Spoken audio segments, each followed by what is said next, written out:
In this tutorial, I would let you know how to create Windows 10 bootable USB install drive. Hello friends, I am a tech resolver and you are most welcome to my channel. Now without wasting our time, let's get started. First of all, you need to have empty USB drive, Rufus USB Maker and Windows 10 ISO file. Now right click on Rufus and run it as administrator. This is Rufus USB Maker layout. Now select USB drive in device field, then choose disk or ISO, then select Windows 10 ISO file in select field.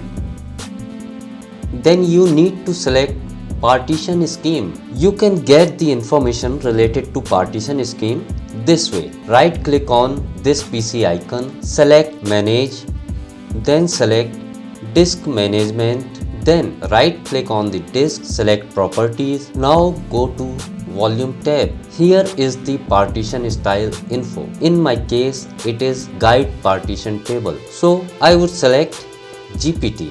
Give it a label if you want. Now click start, then click OK. The process has been started. It would take around 10 minutes to complete. I am fast forwarding it and it's going to complete very soon.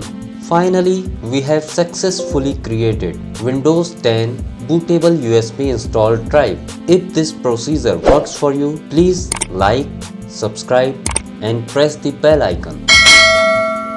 And even if it doesn't work for you, please let me know in the comment box so that I can help you out. And please don't forget to subscribe. Okay, bye bye. See you again.